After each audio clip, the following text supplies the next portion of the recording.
Hai sobat pecinta kisah-kisah misteri. Jumpa lagi dengan saya Markudil, kurator dari podcast Malam Jumat Kliwon. Hari ini saya kembali akan membawakan sebuah kisah misteri untuk teman-teman semua. Kisah misteri kali ini saya ambil dari tweet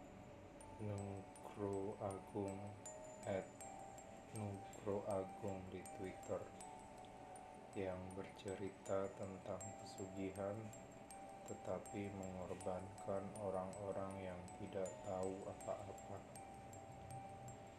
Langsung saja kita simak ceritanya. Ketidaktahuan membuat mereka termakan bujuk rayu. Tanpa sadar, orang-orang yang tak tahu apa-apa dijadikan korban tumbal. Saat waktunya tiba, jiwa akan diambil sebagai ganti dari apa yang akan mereka terima. Sasar nyawa. Saya tidak tahu harus menceritakan ini dari mana, karena cerita yang saya bawakan ini bisa saya katakan sangat sensitif, di mana terjadi bias antara kebaikan dan keburukan. Ada orang tak hanya melakukan segala cara dalam mendapatkan harta, tapi juga memanfaatkan mereka yang lemah tak berdaya. Orang-orang ini sungguh picik, menjadikan nyawa sebagai permainan dalam mendapatkan kepuasan nafsu duniawi. Memberi bukan untuk membantu, tapi memberi agar jiwa bisa mudah ditukarkan. Tapi beliau sudah berpesan pada saya agar cerita ini disampaikan. Setidaknya apa yang beliau alami nantinya tidak dialami oleh orang lain. Nama dalam cerita ini saya samarkan untuk melindungi privasi dari narasumber saya. Tidak ada maksud apapun dalam saya membawakan cerita ini. Saya hanya ingin membagikan pengalaman seseorang. Semoga kita selalu dilindungi dari berbagai gangguan iblis yang terus menggoda manusia. Kita mulai pelan-pelan ya. Terima kasih pada semua yang sudah membaca cerita saya, mendukung saya terus berkembang dan bisa terus bercerita. Terima kasih. Kejadian ini sendiri terjadi di tahun ini, di tahun 2022, tepat di pertengahan tahun. Saat itu, di Kota P, sungai mengalir tenang di sebelah perumahan elit. Pak Ruswan masih bersantai di depan rumah. Baru saja ia pulang dari tempatnya bekerja. Pak Ruswan memiliki sebuah toko yang menyediakan barang-barang untuk kebutuhan sehari-hari, mulai dari bahan pokok sampai hal-hal yang tidak ditemukan di minimarket modern. Bisa dikatakan, toko Pak Ruswan ini komplit dan selalu ramai. Dari hasil jerih payahnya ini, akhirnya dia bisa membeli sebuah rumah itu. Rumah yang terletak di perumahan elit di kota tersebut. Segala kesuksesan Pak Ruswan tidak lepas dari sang istri, Bu Ismi, yang mengatur keuangan dengan teliti, dan juga anak dan menantunya, Rena dan Rano, ikut mengelola bisnis keluarga tak lama setelah mereka berdua menikah. Adik Ismi yang bernama Fajar juga selalu datang membantu saat libur sekolah. Sebagai siswa SMA di kotanya, Fajar mau mengganti hari liburnya untuk bersenang-senang dengan membantu orang tuanya. Alangkah terlihat sempurna keluarga tersebut. Bisa kompak dalam mengurus bisnis kecilnya hingga bisa menghasilkan laba yang begitu besar. Tak jarang para supplier datang untuk menawarkan produk mereka. Itu semua karena produk yang dibeli di warung Pak Ruswan selalu habis. Para tetangga yang melihat keluarga ini kadang merasa iri. Harta yang melimpah, bisnis yang berjalan lancar, anak-anak yang penurut, rumah, mobil, segalanya telah dimiliki Pak Ruswan. Namun segalanya nyaris terenggut saat sesuatu yang aneh sering ia dapati pada tetangganya yang baru saja pindah, yang katanya dari luar kota. Tetangga yang tepat tinggal di depan rumahnya ini adalah keluarga yang dikenal agak tertutup oleh orang-orang sekitar. Pak Braja adalah pemimpin keluarga ini. Ia mengaku bekerja sebagai seorang kontraktor. Istrinya bernama Bu Rifa, seorang yang kesehariannya di rumah. Wanita yang dikenal sangat dermawan di komplek ini. Dan seorang anak laki-laki yang sedang kuliah bernama Yanto. Awal kedatangan keluarga ini terasa biasa saja. Mereka saling tegur sapa. Bu Rifa juga sering belanja di toko milik Pak Ruswan. Kedatangan Bu Rifa selalu dinanti oleh Bu Ismi karena saat berbelanja kebutuhan, Bu Rifa termasuk orang yang royal. Bu Rifa akan membeli banyak produk yang nantinya akan memenuhi mobilnya. Jumlah belanjaan yang harus dibayar Bu Rifa tidak hanya berkisar di angka ratusan ribu, tapi hingga puluhan juta rupiah. Dan pembayarannya tidak pernah dicicil, tapi selalu dibayar kontan dengan uang cash. Dalam sebulan, Bu Rifa bisa berbelanja sampai 4 hingga 5 kali. Hal ini sempat membuat Pak Ruswan bertanya-tanya, apakah penghasilan dari seorang kontraktor memang sebesar itu? Dan untuk apa barang belanjaan sebanyak itu? Namun kecurigaan dari Pak Ruswan segera disangkal oleh Bu Ismi. Istrinya menceritakan bahwasanya apa yang dibelanjakan oleh Bu Rifa tidak serta-merta untuk dirinya. Tapi Bu Rifa seringkali berjalan keliling keluar komplek untuk membagikan bingkisan yang berisi barang-barang kebutuhan sehari-hari untuk warga-warga kampung yang memang dalam segi ekonomi mereka masih tertinggal jauh. Saat hari Jumat, Bu Rifa dan Pak Braja seringkali membagikan makanan untuk para jamaah yang akan datang ke masjid dekat komplek. Hal tersebut membuat Bu Ismi yakin kalau keluarga Braja ini memang keluarga yang dermawan dan peduli pada orang-orang yang membutuhkan. Maklum, warga di luar komplek itu memang banyak yang masih hidup berada di bawah garis kemiskinan. Terlihat jelas jarak antara si kaya dan si miskin di daerah itu. Timpang. Para warga yang tinggal di luar komplek juga tidak memiliki pekerjaan tetap. Ada yang nelayan kecil, buruh tani, tukang becak, sampai kuli pangkur pasar. Bu Ismi sangat menyukai Bu Rifa, karena selain baik dan dermawan, setidaknya Bu Rifa adalah konsumennya yang membuat omset warungnya semakin tinggi, membuat semua angsuran bulanan yang harus dibayar oleh Pak Ruswan bisa berjalan lancar. Tapi di balik semua ini, Pak Ruswan pernah mendengar cerita tidak mengenakan dari Rano, menantunya. Pernah di suatu sore, Rano ini sedang memberi pakan burung di depan halaman rumah. Kebetulan ia habis membersihkan halaman rumah Pak Ruswan. Rano sebenarnya sudah memiliki rumah sendiri, berada persis di sebelah rumah Pak Ruswan.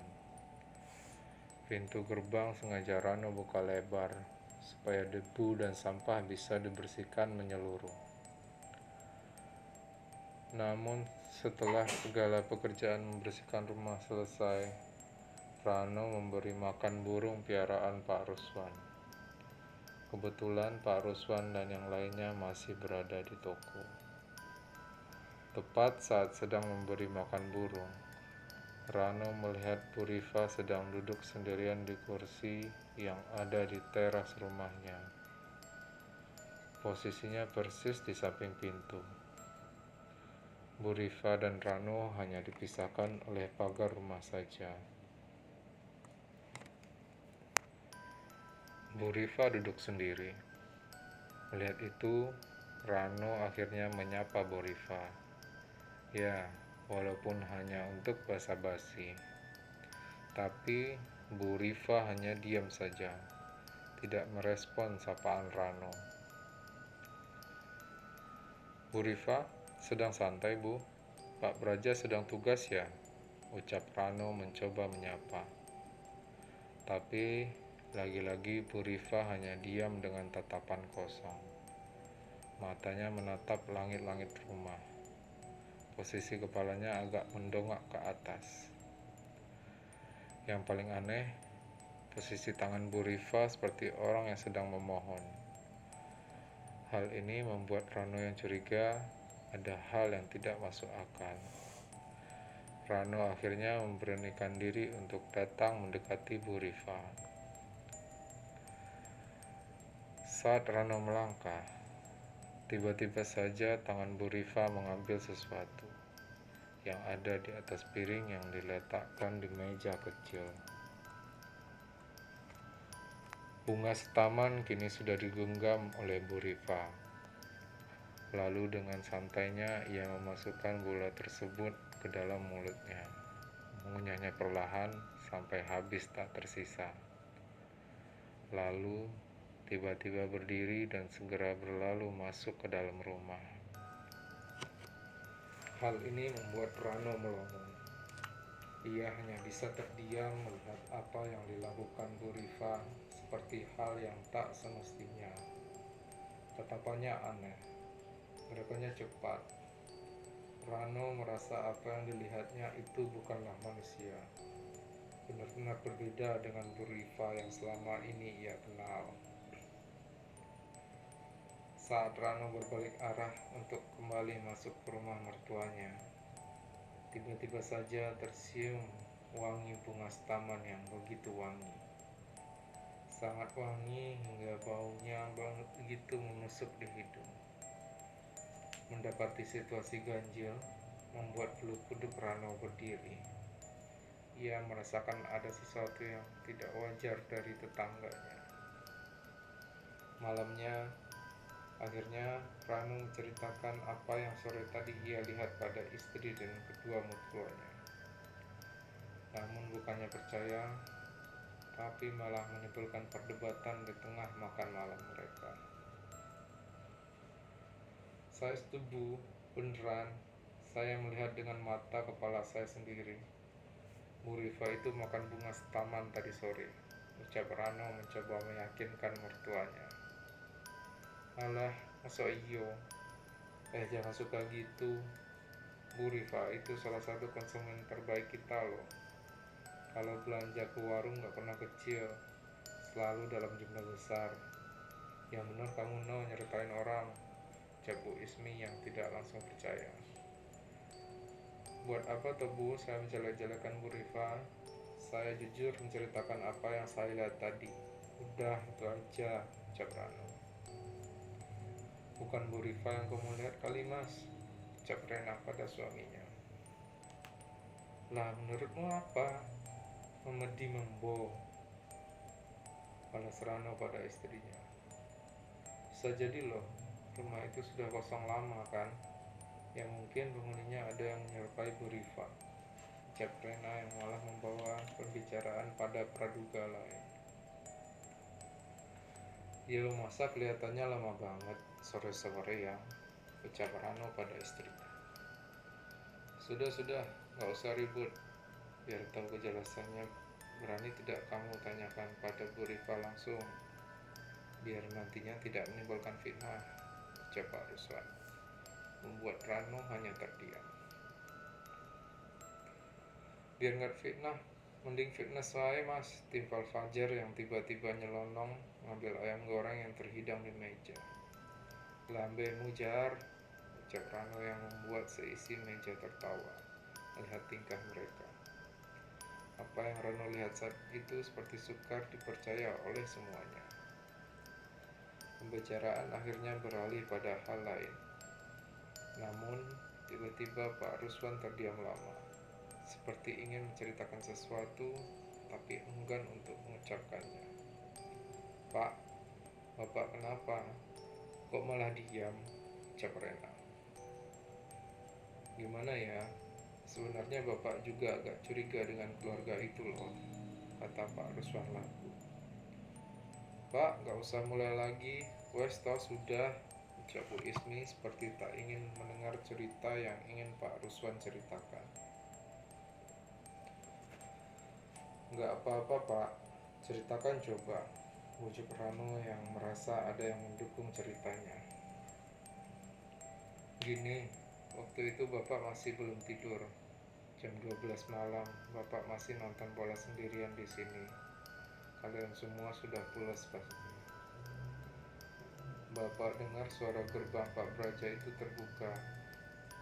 Ya takut ada maling atau apa, Bapak intip dari jendela.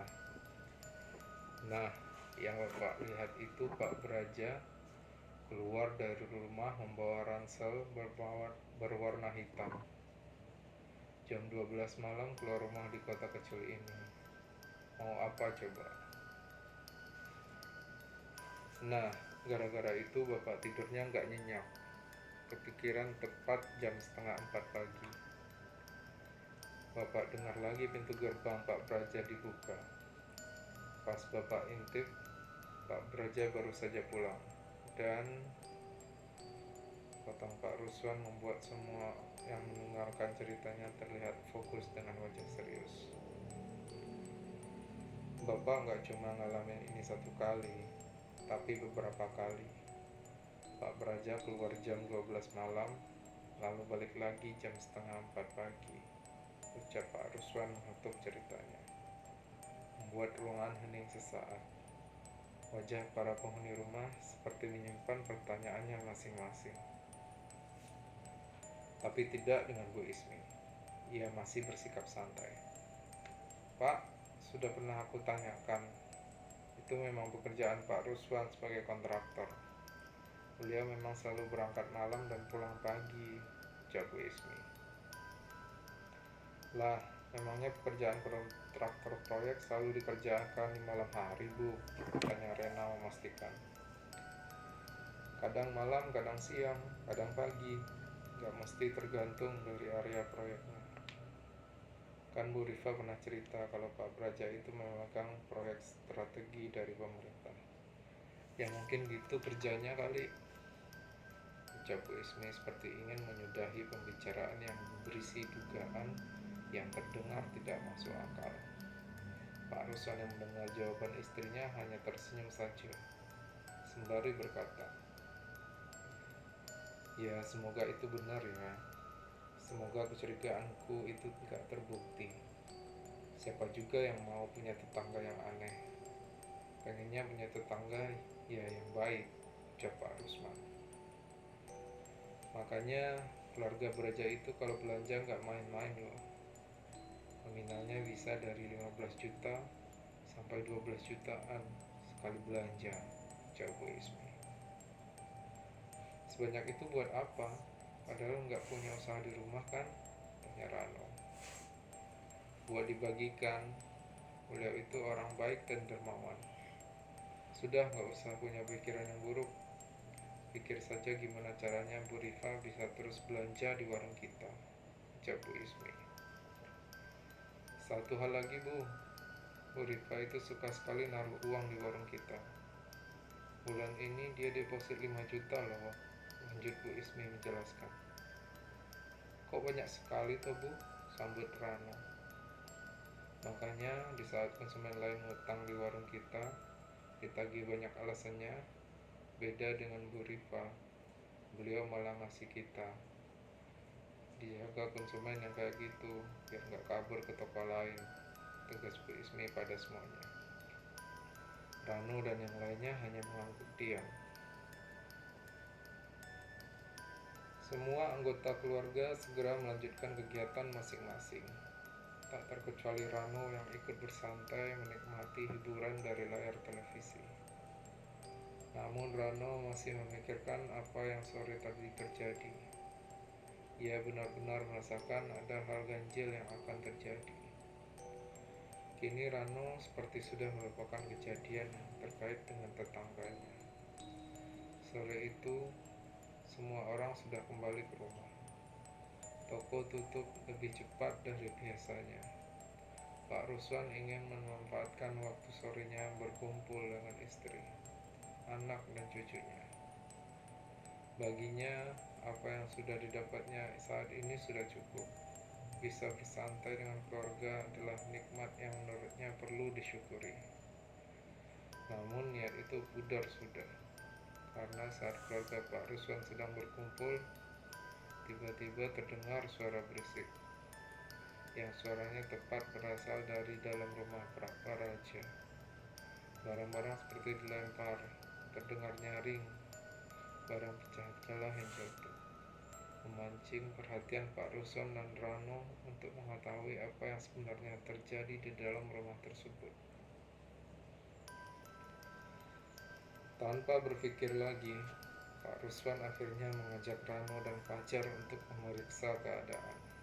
Sedangkan Bu Ismi dan Rena tetap berada di luar bersama si kecil yang terus digendong. Pak Ruswan memberanikan diri untuk mengetuk rumah Pak Praja. Berkali-kali diketuk, tetapi tetap saja tidak ada yang membuka. Kegaduhan masih terus terdengar, tak berhenti. Akhirnya Pak Ruswan nekat untuk masuk rumah tersebut tanpa permisi.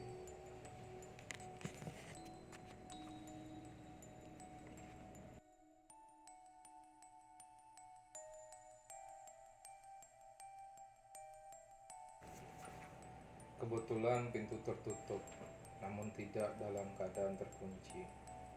Keadaan benar-benar kacau balau. Barang-barang jatuh berserakan. Pak Ruswan dan lainnya terhenyak setelah melihat sosok Bu Rifa yang sedang berada di ruang tengah rumahnya, sedang mencekik Yanto, anaknya, dengan sekuat tenaga. Melihat hal itu, tanpa pikir panjang, Pak Ruswan langsung bergerak lalu menarik tubuh Bu Rifa. Tapi apa yang dilakukan Pak Ruswan seperti tidak berimbas apapun. Tubuh wanita itu bagai batu besar yang kokoh. Pak Ruswan tak sanggup untuk menariknya sendiri, sampai harus meminta bantuan Fajar dan Rano. Itu saja mereka masih kewalahan untuk menariknya. Sedangkan Yanto yang masih dicekik sudah seperti mau kehabisan nafas. Dengan susah payah, akhirnya mereka bertiga berhasil memisahkan Bu Rifa dan Yanto. Panggil Pak Haji, siapa tahu bisa bantu, Jar, suruh Pak Ruswan masih memegang tubuh Bu Rifa yang masih terus melawan. Enggih Pak, baik. Buru-buru Fajar berlari ke arah luar, tapi di depan pintu ia dihadang oleh seseorang. Pak Braja baru saja tiba. Melihat ada orang lain di rumahnya, ia lalu masuk.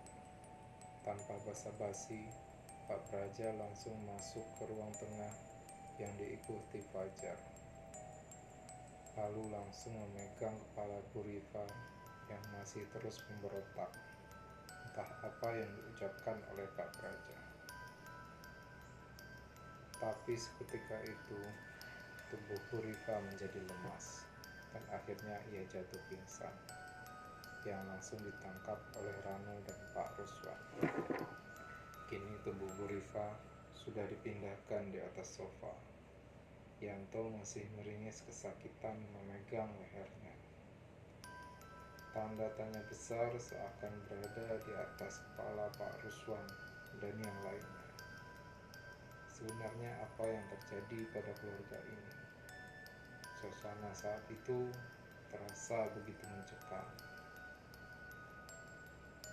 Pak Ruswan, terima kasih.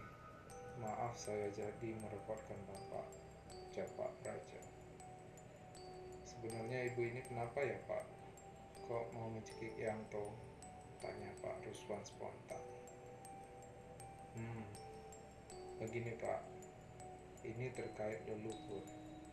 Saya juga tidak bisa cerita karena ranahnya pribadi. Tapi nggak apa-apa, Bu Rifa sedang capek aja. Saya bisa tangani ini kok, kata Pak Braja seperti sedang menutupi sesuatu. Mendengar jawaban Pak Braja membuat suasana hening sesaat. Dalam hati, Pak Ruswan ingin bertanya lebih jauh, tapi ia lebih memilih mengunci mulutnya, menghormati jawaban dari Pak Braja. Baik, nggak apa-apa Pak, minta tolong dikondisikan ya. Nggak enak kalau kedengaran tetangga yang lain. Saya pamit dulu ya Pak. Kalau butuh bantuan kabari saja. Kita kan bertetangga, ucap Pak Ruswan yang dibalas anggukan oleh Pak Braja. Tolong jangan ceritakan kejadian ini pada tetangga yang lain ya Pak. Saya jamin ini nggak akan terjadi lagi, ucap Pak Braja dengan tatapan penuh harap. Pak Ruswan hanya mengangguk. Tanpa menunggu lama, mereka semua bergegas pergi dari rumah Pak Braja. Setelah sampai di rumah, Pak Ruswan menceritakan semua kejadian itu pada istrinya. Bu Ismi hanya diam saja mendengar kejadian yang baru saja terjadi. Entah mau percaya atau membuang semua pikiran buruk yang ada dan terus berharap semua akan kembali normal. Tapi sayangnya itu semua hanya ada dalam pikirannya, berbanding terbalik dengan pikiran semua Bu Ismi. Pak Ruswan justru penasaran dengan keluarga itu, seperti ada yang sedang disembunyikan, seperti ada rahasia yang ingin terus ditutupi. Setelah beberapa hari berselang, terdengar suara orang memanggil-manggil Pak Ruswan. Kebetulan pagi itu Pak Ruswan sedang berada di rumah dengan menantunya Rano, sedangkan istri dan anaknya sedang berada di toko. Dari suaranya, Pak Ruswan seperti mengenal dekat orang ini. Benar saja, saat pintu dibuka, sosok Pak Braja sudah berada di depan rumahnya. Enten apa nggih Pak? Apa ada yang bisa saya bantu? Tanya Pak Ruswan menanyakan maksud kedatangan dari Pak Braja. Pak Ruswan, tolong saya Pak, ada ular besar tepat berada di halaman rumah saya. Besar sekali Pak ularnya, jawab Pak Braja buru-buru. Loh, besar banget apa? Sampai Bapak nggak berani, ucap Pak Ruswan. Saya nggak berani dengan ular Pak, saya takut ular, balas Pak Braja. Pak Ruswan segera memanggil Rano, bergegas melangkah ke rumah tetangganya itu. Benar saja, seekor ular besar berwarna kuning terlihat diam, melingkar di depan rumah Pak Braja. Ini Pak, habisi ular itu. Saya takut ular itu melukai yang lainnya. Bunuh Pak, ucap Pak Braja dengan nada yang tak beraturan. Tenang Pak, ularnya tidak menyerang. Mau saya panggil pawang saja, tanya Pak Ruswan. Jangan, nanti kalau masuk malah susah. Sudah habisi saja Pak, mau saya ambilkan golok, kata Pak Braja menawarkan opsi pada Pak Ruswan. Saya coba pindah sendiri saja, jangan dihabisi dulu, jawab Pak Ruswan. Kini ia mencoba mendekati ular itu pelan-pelan. Dengan tongkat pramuka milik anaknya, ia mencoba mengontrol ular itu. Dalam pikirannya, satu, ular yang ia hadapi itu apakah berbisa atau tidak. Saat Pak Ruswan mengulurkan ujung tongkat pada wajah ular tersebut, sontak ular kuning itu membuka mulutnya, dan bisa dilihat ular itu tidak berbisa. Tapi ular ini benar-benar besar.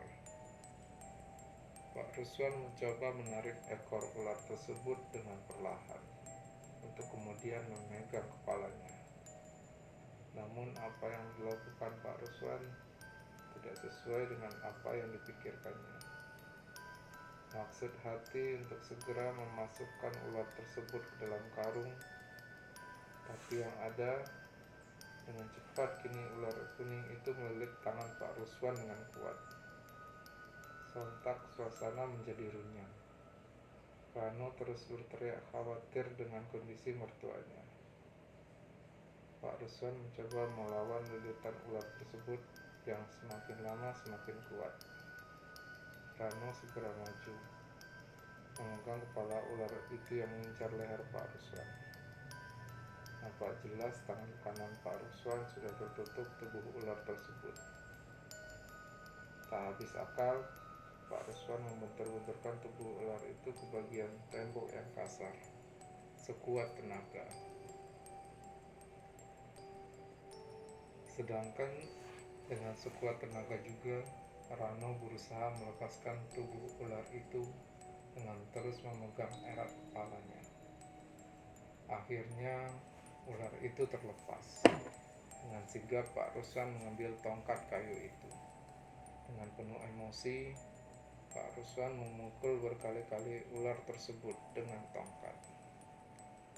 Terlihat darah mulai keluar dari tubuh ular itu.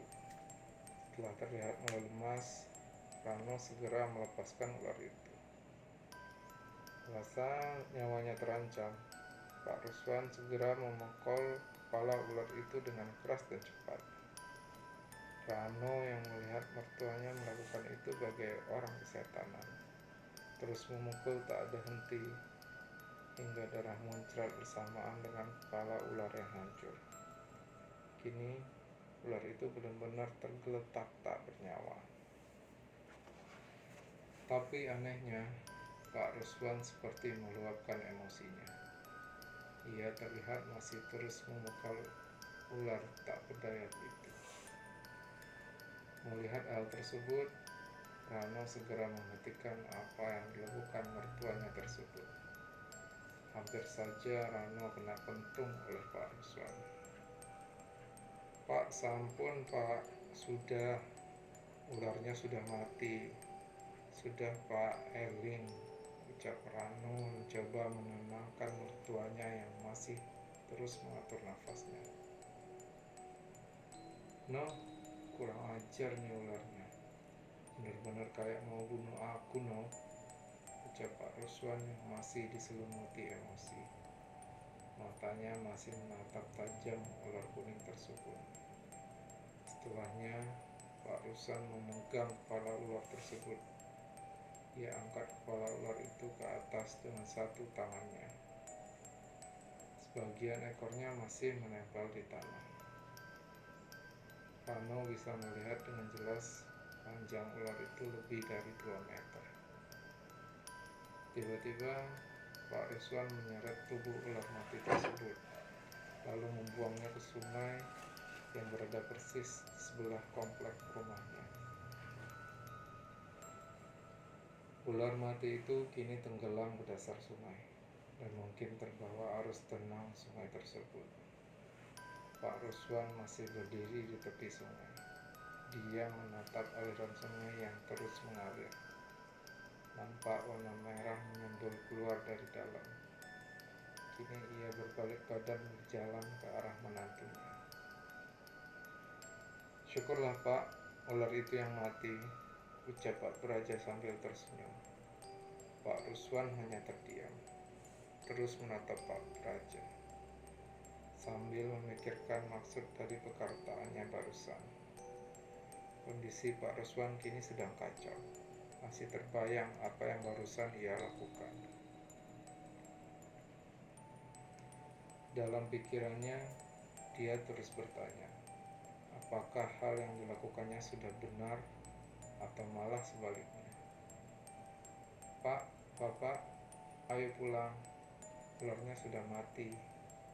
Ayo pulang, ajak Rano pada mertuanya, sembari terus memegang tangannya. Pak Ruswan, sekali lagi terima kasih, ucap Pak Parja, kembali dengan senyum menyeringai. Pak Ruswan tak bisa lagi berkata-kata. Ia hanya membalas ucapan Pak Parja dengan anggukan. Kini perasaan aneh terasa membayanginya. Seperti ada hal buruk yang akan terjadi. Entah apa. Semuanya masih belum bisa diterka oleh Pak Ruswan. Sesampainya di rumah, Pak Ruswan langsung mengganti baju yang ia kenakan, membersihkan diri dari kotoran dan bercak darah ular yang dibunuhnya tadi. Setelah semuanya selesai, dia lalu duduk di ruang tengah. Rano segera mengambilkan segelas teh hangat dan memberikan pada Pak Ruswan. Ia lalu segera menghabiskan apa yang telah menantunya hidangkan. Pak, maaf, apa Bapak tidak merasakan sesuatu saat kejadian tadi, Pak? Tanya Rano. Iya, kayak ada yang aneh ya, No. Bapak juga merasakan kejanggalan. Tapi apa ya? Ucap Pak Ruswan berbalik tanya pada menantunya. Apa ya, Pak? Kalau dari saya, apa ini semua memang sengaja ya, Pak? Tanya Rano kembali. Sengaja gimana? Masa iya sih, No?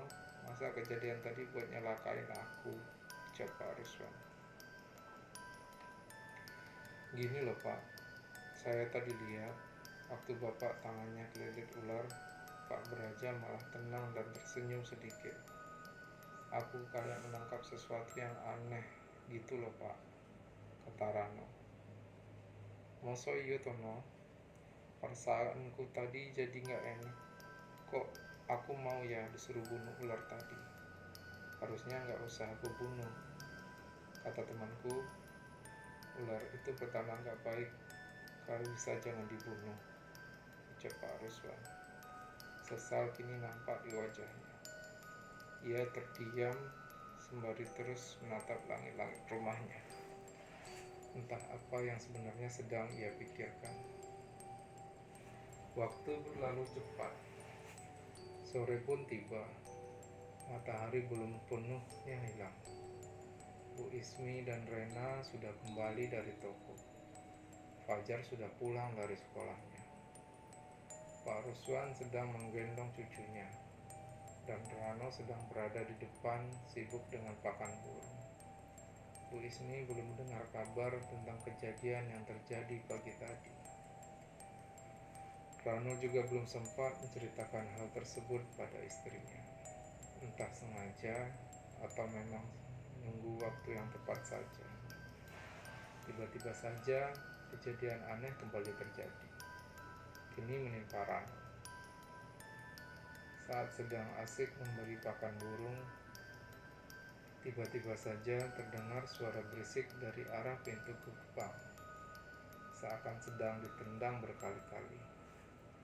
Mengetahui hal itu, Rano lalu bergerak ingin memastikan siapa yang melakukan perbuatan usil tersebut. Dan saat Rano melihat ke arah luar, kini ia melihat Bu Rifa terus menendang gerbang rumah Pak Ruswan. Bu Rifa, ada apa, Bu? Kok nendang-nendang gerbang gitu? Ada apa? Ucap Rano sembari membuka pintu gerbang, menggesernya sehingga posisi mereka saat ini sejajar. Rano lalu melihat wajah Bu Rifa yang terlihat begitu marah. Rano teringat dengan apa yang sebelumnya pernah dia lihat. Perlakuan Bu Rifa saat mencekik anaknya, Yanto. Rano langsung membacakan ayat kursi dengan nada pelan. Ternyata hal tersebut malah memancing kemarahannya lagi. Ngapain kamu? Mau melawan aku? Berani kamu, manusia lemah. Bacaan salah saja sudah berani, ucap Bu Rifa dengan nada meninggi. Mendengar kegaduhan yang terjadi, seluruh orang akhirnya keluar menuju sumber suara. Wajah Bu Rifa terlihat lebih tegang lagi. Apalagi setelah melihat Pak Ruswan yang berjalan mendekat ke arahnya. Tiba-tiba saja Bu Rifa memasang semacam kuda-kuda dengan posisi tangan kanan di depan dan tangan kiri ke atas. Jika melihat bentuk gerakan Bu Rifa, ia terlihat seperti ular yang bersiap menyerang mangsanya. Pak Ruswan yang melihat hal tersebut menghentikan langkahnya, membuat jarak dengan Bu Rifa. Manusia, berani-beraninya kamu membunuh anakku, bentak Bu Rifa dengan amarah yang meledak-ledak.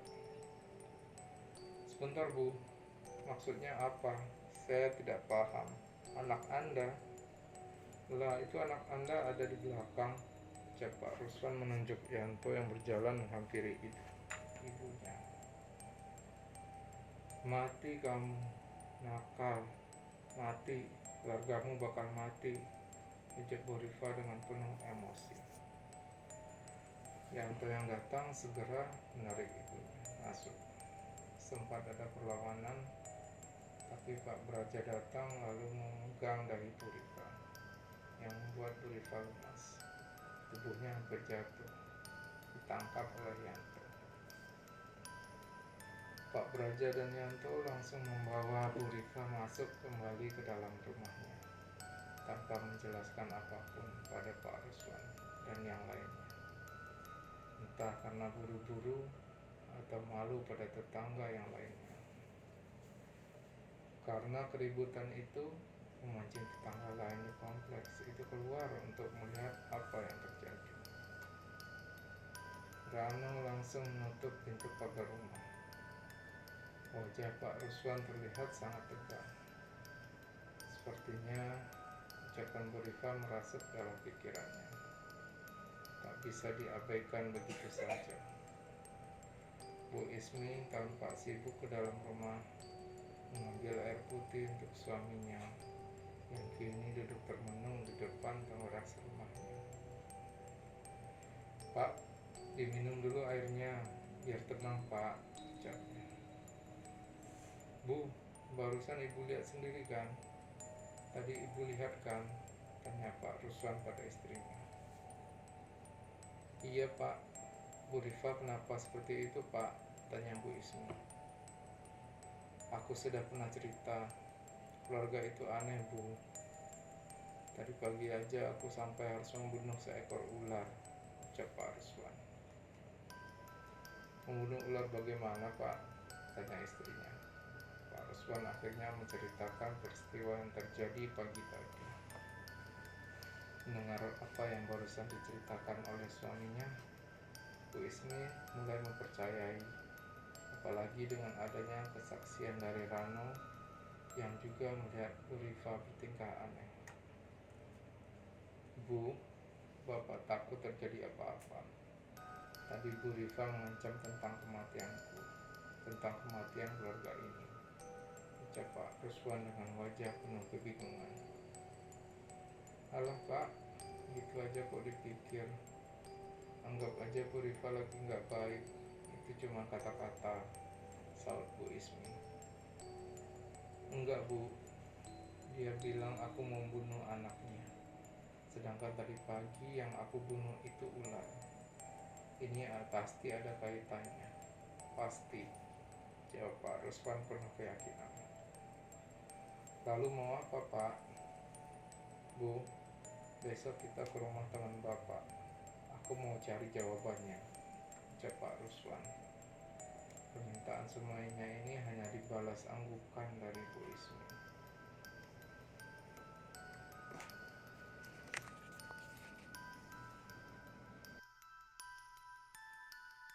Keesokan harinya Pak Ruswan pergi keluar kota untuk menemui temannya. Ia percaya ada jawaban yang bisa didapatkan. 2 jam lebih perjalanan ditempuh. Pak Ruswan sudah tidak sabar untuk menceritakan semua. Lama menunggu dalam perjalanan, akhir kini ia sampai di rumah yang dituju. Pak Ruswan langsung menanyakan keberadaan temannya pada seseorang yang mungkin itu adalah anaknya. Namun wajahnya tampak asing. Sepertinya ini kali pertama ia bertemu orang itu. Yang ditunggu akhirnya datang. Pak Ruswan dan keluarganya bertemu dengan Pak Sastro. Ia duduk bersama anak pertamanya, yang ternyata baru pulang dari ibu kota.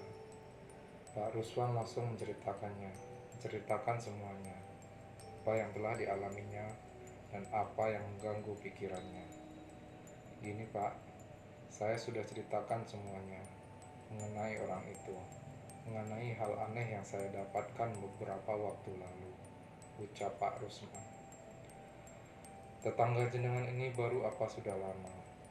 Dulu saat saya datang membersihkan aura rumah Bapak, rumah itu kan masih kosong, tanya Bapak. Benar, tetangga saya itu yang bernama Pak Praja menempati rumah itu sudah beberapa bulan yang lalu, setelah pindahan saya. Cuma Pak Praja itu ngontrak, nggak beli rumah itu, ucap Pak Ruswan. Maaf Pak kalau saya lancang, beliau ini ngontrak di perumahan elit, tanya saya pada Pak Ruswan. Ya, itu saya. Bapak selalu mengenalkan saya pada orang yang baru melihat saya. Katanya biar memperbanyak saudara. Gak nyaman sih, tapi gak apa-apa demi Bapak. Benar, alasan dia ngontrak di rumah itu karena rumahnya yang di desa sempit jalannya. Jadi gak bisa masuk mobil. Gak enak kalau ada teman yang datang. Tapi selama Pak Praja ini tinggal, tidak pernah ada satu temannya atau rekannya yang datang, Mas, jawab Pak Rusman. Saya yang mendengarkan cerita dari Pak Rusman ini ikut bingung. Kenapa nggak dibeli saja rumahnya kalau memang orangnya terkenal kaya dan dermawan? Pak Rusman mendengar cerita Bapak tadi, ini ada kaitannya dengan pesugihan yang terletak di utara Pulau Jawa. Ucap Bapak membuat Pak Ruswan terhenyak. Ketakutan nampak pada wajah Pak Ruswan. Dengan bibir bergetar, ia memberanikan bertanya lagi. Pesugihan Pak, maksud Bapak ada di zaman sekarang? Tanya Pak Ruswan. Ada, ciri-cirinya sudah terlihat. Belanja banyak, memberi tapi dengan jumlah banyak dan sering. Bisa jadi itu semua hanya umpan Pak, ucap Bapak. Pancingan. Betul, pancingan. Tumbal ini akan menyasar siapa saja yang sudah menerima secara cuma-cuma. Semakin banyak yang diterima, semakin banyak yang dimakan. Maka semakin besar potensinya orang tersebut bisa diambil jiwanya. Namanya sasar nyowo. Tanpa sadar sang penerima menjadi target yang disasar oleh pelaku pesugihan. Ucap Bapak menjelaskan semuanya. Saya yang mendengar ini ikut terkejut. Di zaman yang sudah maju, masih ada orang dengan cara seperti itu, bersekutu dengan iblis. Asumsi saya, rumah ngontrak biar bisa pindah sewaktu-waktu. Suka memberikan deposit di warung Bapak, suka memberikan bahan makanan ke warga, sering lagi. Belanja sebulan bisa belasan hingga puluhan juta. Orang kaya yang saya kenal masih memperhitungkan. Memberi juga tidak boleh berlebihan dalam agama. Ada takarannya. Ucap Bapak menjelaskan semuanya. Tapi maaf Pak, beliau suka ngasih ke masjid loh Pak. Ngasih ke pengajian. Pernah saya tanya terkait pekerjaan dan pendapatannya. Bu Rifa cuma bilang, Semua ini sudah diberikan oleh Yang Kuasa. Berarti kan dia nyembah Gusti Allah kan Pak, ucap Bu Ismi menimpali. Yang Kuasa itu siapa Bu? Yang menguasai dan mencipta. Yang mana itu Gusti Allah. Atau yang menguasai dirinya dan keluarganya, ucap Bapak. Membuat Bu Ismi terdiam penuh dengan tanda tanya. Orang-orang itu pintar Bu. Kalau diam saja di rumah malah jadi omongan. Makanya mereka berbaur. Sebisa mungkin mengambil hati kalian, agar segala kejahatannya tertutupi. Setan itu penuh tipu daya Bu, tambah Bapak menjelaskan semuanya. Mendengar Bapak berbicara seperti itu, membuat suasana terasa hening sesaat. Namanya Dewi Santariran, salah satu dewi yang menjaga pantai utara. Beliau ini juga dari selatan. Beliau tidak akan memberi jika manusianya tidak meminta. Kadang di kehidupan ini ada saja manusia yang melakukan persekutuan demi mendapatkan kepuasan duniawi. Duh Gusti, ucap Bapak kembali memegang keningnya. Saya yang sedang duduk berniat untuk pergi, tapi Bapak tiba-tiba memerintahkan saya untuk mengambil garam kasar yang ada di depan rumah. Ya, itu garam yang biasa Bapak jual di pasar. Garam itu ditempatkan pada satu piring penuh. Lalu saya letakkan di meja, tepat di depan Bapak. Setelahnya Bapak membacakan sesuatu. Sama-sama terdengar, berikanlah cahaya, berikanlah jalan, berikanlah perlindungan. Tak berselang lama, Bapak memerintahkan saya untuk membungkus garam tersebut, mengikatnya erat, lalu memberikannya pada Pak Ruswan. Salat tahajud ya, di sepertiga malam, mohon perlindungan sama Gusti Allah. Lalu setelah itu, taburkan garam ini mengelilingi rumahmu. Lalu yang terakhir, taburkan garam sisanya lurus dari rumah Bapak ke depan rumah tetangga Bapak. Lalu ada satu hal lagi. Sebentar, saya ambil ya, ucap Bapak. Kami semua terdiam, hening. Tidak ada yang bicara, seperti kompak menunggu apa sebenarnya yang sedang diambil Bapak. Sebuah benda dibungkus dengan kain berwarna putih. Panjangnya mungkin 60 cm. Saat kain itu dibuka, nampak sebatang kayu berwarna coklat terang. Tapi saya melihat ada ukiran di permukaan kayu tersebut. Apa yang menimpa kalian itu asalnya dari utara. Bisa diatasi dengan benda yang asalnya dari selatan. Jadi saya titip benda ini, tempatkan di tempat yang tak terlihat, kalau bisa di tengah rumah Bapak. Saya tidak menyerang, saya tidak menantang, tapi yang saya berikan ini sifatnya perisai untuk melindungi jenengan. 3 hari lagi, bawa kembali benda tersebut ya. Bismillah, ucap Bapak. Maaf tapi Pak, terkait ancaman tetangga saya yang kesurupan itu, potong Pak Ruswan. Kalau orang ini tinggi ilmunya, gak usah tunggu besok atau lusa. Setelah dia berucap, dalam hitungan menit atau jam, pasti salah satu keluarga Bapak ada yang berpulang karena penyakit misterius. Saya sudah memagari rumah Bapak waktu pertama kali Bapak menyuruh saya ke sana. Jawab Bapak mencoba terus menenangkan. Mendengar penjelasan Bapak tidak membuat Pak Ruswan dan anggota keluarga lainnya tenang. Tapi segalanya harus diusahakan. Keluarga Pak Ruswan akhirnya berpamitan, pulang kembali ke rumah mereka, membawa apa yang dititipkan oleh Bapak. Dalam hati, Bapak hanya berharap agar benda yang dititipkannya bisa dimanfaatkan sesuai kebutuhannya, tidak terjebak bujuk rayu nafsu, dan semoga seluruh keluarga Pak Ruswan bisa terlindungi. Dan 3 hari kemudian, benar saja, Pak Ruswan kembali lagi ke rumah pada sore hari. Kini hanya ditemani oleh sang istri. Anak dan menantunya tidak ikut. Saat bertemu Bapak, terlihat senyum tipis di wajah Pak Ruswan, seperti masih ada yang mengganjal batinnya. Setelah teh hangat dan beberapa cemilan dikeluarkan, Pak Ruswan langsung membahas apa yang sudah terjadi selama 3 hari yang lalu.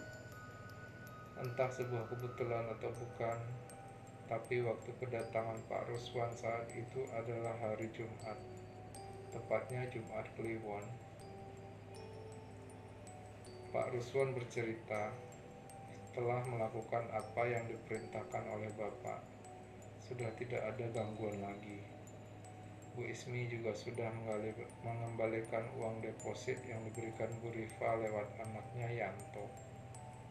Namun di hari Kamis pagi, kampung yang berdekatan dengan komplek rumah Pak Ruswan geger. Telah terjadi sebuah peristiwa yang akhirnya merenggut nyawa. Di sungai yang bersebelahan dengan komplek perumahan, seorang anak remaja hilang tenggelam. Awalnya ada 5 anak yang berenang. Anak-anak itu sudah sering berenang di sungai tersebut karena arus sungai yang selalu tenang. Tapi saat akan menyudahi permainan, 4 anak remaja itu berhasil kembali ke tepian. Tapi salah satu anak seperti ditarik oleh sesuatu. Si anak terus-menerus susah menjangkau daratan, hingga akhirnya tenggelam oleh tenangnya arus sungai itu. Menurut yang melihat, anak tersebut sudah berusaha naik ke permukaan, tapi kembali ditarik dari dalam. Polisi dan tim SAR akhirnya datang ke lokasi. Pencarian pun dimulai dari pagi menjelang siang sampai sore. Pencarian tidak bisa dilanjutkan lagi, bukan karena sudah petang, tapi hujan membuat pencarian sulit dilakukan malam harinya, tepat malam Jumat Kliwon. Cuaca semakin buruk. Hujan disertai angin mengguyur lokasi tersebut. Polisi dan tim SAR beranggapan bahwa kemungkinan remaja tersebut sudah tidak selamat. Mungkin terbawa arus cukup jauh, karena derasnya hujan menambah volume air dan arusnya berubah lebih kencang. Awalnya saya nggak mikir macam-macam, Pak. Mungkin itu memang sudah takdir dari anak tersebut. Tapi potong Pak Ruswan seperti enggan melanjutkan ceritanya. Tapi kenapa, Pak? Tanya Bapak halus. Keesokan harinya, Pak, pagi tadi, rasanya ada yang aneh.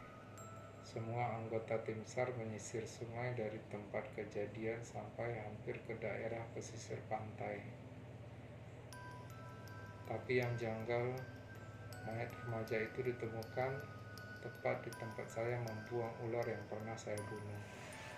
Di situ persis, Pak, mayat remaja itu mengambang, tidak jauh dari tempat remaja itu pertama kali tenggelam. Padahal petugas sudah mengira kalau anak ini sudah hanyut jauh, tutur Pak Ruswan. Jadi seperti itu ya, Pak. Setelah nggak berhasil nyasar Bapak dan keluarga, mereka nyasar nyawa orang lain. Mau tanya, korban termasuk orang kampung dekat komplek? Tanya Bapak. Pertanyaan Bapak membuat Pak Ruswan terdiam lama. Sepertinya ada yang baru dia sadari. Leres, benar Pak. Warga kampung yang dekat dengan komplek perumahan kami, jawab Pak Rusman yakin. Aku yang duduk di samping Bapak hanya bisa terdiam dan terus berpikir. Masih ada ternyata hal seperti itu di zaman ini. Bahkan bisa menyasar orang lain yang tidak tahu duduk perkaranya. Tanpa ikatan perjanjian nyawa, bisa diunggah dengan mudah diambil. Pak, apa hal tersebut ada kaitannya? Tanya Pak Ruswan kembali. Percaya nggak percaya, Pak? Ada. Ingat tidak tetangga sampean yang kerasukan itu bilang anakku. Lalu sekarang yang jadi korban anak remaja juga. Usianya berapa? Tanya bapak. Menurut orang-orang sekitar 13 tahun, Pak. Nah, persis dengan usia anak bapak, Fajar. Bisa jadi yang diincar tadinya anak bapak, ucap bapak sambil menyeruput teh yang berada di depannya. Pak Ruswan, untung istri bapak mau mengembalikan uang deposit. Jadi pertukarannya impas, ucap bapak kembali. Impas gimana maksudnya, Pak? Tanya Pak Ruswan kembali. Saya merasa tujuan keluarga itu membagikan barang, memberikan uang, itu ada maksud di baliknya, Pak. Mungkin jadi syarat, di mana korban yang mereka incar setidaknya sudah pernah memakan atau menggunakan apa yang mereka berikan secara cuma-cuma. Makanya kalau bapak mereka deposit, soalnya mereka datang ke toko bapak untuk membeli, jadi ada yang ditukar uang dengan barang. Sedangkan kalau sama yang lainnya kan sifatnya memberi. Ternyata apa yang diberikan berharap ada balasan. Semakin banyak menerimanya, semakin mudah mereka meminta balasannya. Hidup itu penuh dengan pertukaran, Pak, ucap bapak tenang. Pak Ruswan hanya terdiam, seperti masih ada pertanyaan yang mengganjal pikirannya. Lalu, apa saya salah telah membunuh ular itu, Pak? Saya berpikir kalau saja saya tidak menghabisi ular tersebut, mungkin semuanya tidak terjadi, tanya Pak Ruswan. Tidak juga. Tadinya Bapak nggak ada niatan untuk melakukannya kan? Tapi tanpa sadar Bapak kena pengaruh. Kena sirup dari tetangga Bapak itu. Lalu Bapak juga emosi karena ular itu hampir saja mencelakai Bapak. Kejadian itu bisa saya katakan sebagai penanda kalau keluarga Bapak sudah disasar untuk jadi korban persembahan mereka, jawab Bapak. Setelah mendengar jawaban dari Bapak, terlihat wajah Pak Ruswan dan istrinya mulai tenang. Tapi kesedihan tetap ada, karena mereka tahu telah jatuh korban yang tidak mengerti apa-apa. Hal ini sangat sukar dibuktikan, karena kaitannya dengan hal supranatural. Tapi bagi Pak Ruswan dan keluarganya yang mengalami kejadian tersebut, hanya bisa menyimpan dan menjadikan semua ini sebagai pelajaran hidup. Setelah berbincang dengan Bapak dan saya, Pak Ruswan lalu mengembalikan apa yang mereka bawa dari Bapak. Pak, terima kasih. Ini barang yang Bapak pinjamkan, saya kembalikan. Percaya atau tidak, setelah menuruti apa yang diperintahkan Bapak, keluarga saya tidak pernah mendapat gangguan kembali. Tapi Pak, kalau saya kembalikan, apakah keluarga kami akan aman? Tanya Pak Ruswan. Namanya Lecut Segoro. Saya peroleh saat saya jalan di sekitaran pantai selatan. Ini hanya benda yang dititipkan pada saya. Tidak tahu kenapa tongkat ini datang pada saya. Benda ini saya gunakan hanya sebagai penanda. Poin pentingnya ya doa. Malam setelah Pak Ruswan pulang, saya wiritan, meminta petunjuk dari Gusti Allah. Makanya saya minta Pak Ruswan sholat tahajud biar doanya makin banyak, manfaatnya tambah besar, jawab Bapak sambil tersenyum. Maaf Pak Ruswan, apa boleh cerita ini saya ceritakan? Tanya saya. Tujuannya apa Mas? Saya hanya ingin tahu itu. Pak Ruswan balik bertanya. Saya ingin cerita ini jadi pembelajaran Pak, agar yang lainnya tahu kalau masih ada hal semacam ini. Agar semuanya ingat kalau dalam hidup ada hal yang tidak boleh sembarangan untuk diterima.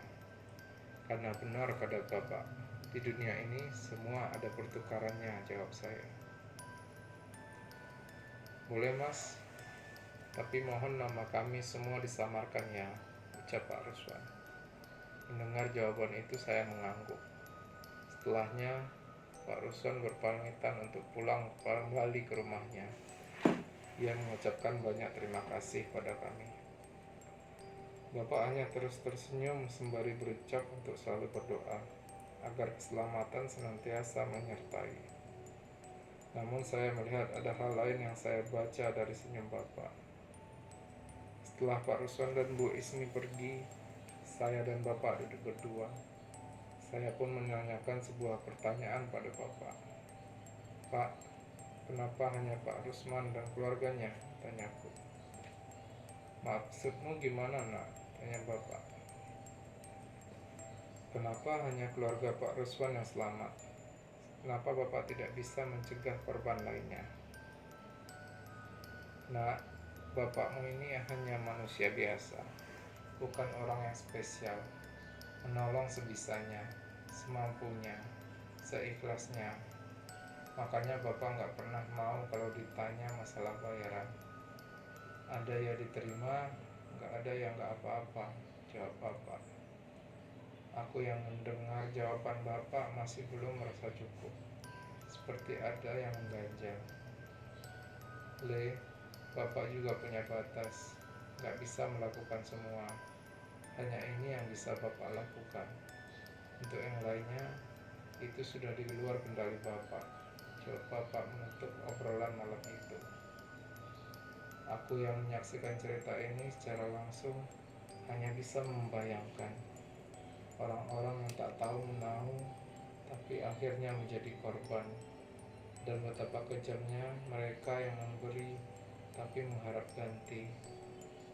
Nyawa seperti tak ada artinya. Mereka hanya memikirkan dirinya dan terus bergerak dalam gelap, menghalalkan tindakan keji hanya untuk nafsu duniawi. Namun saya percaya segala kebaikan akan dibalas dengan kebaikan, segala kejahatan akan dibalas dengan karma yang sepadan. Hidup memang selalu ada pertukarannya.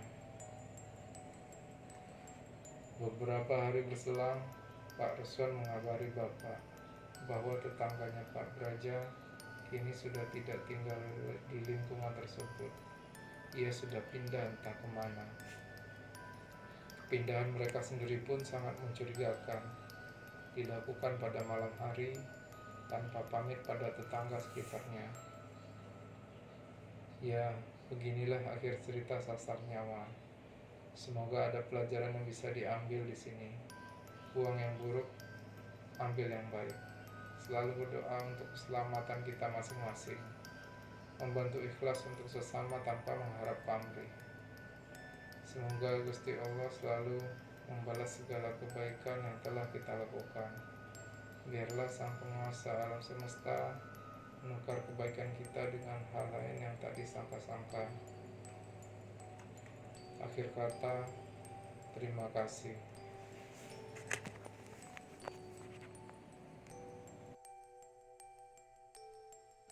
Maaf kalau podcastnya belum sempurna.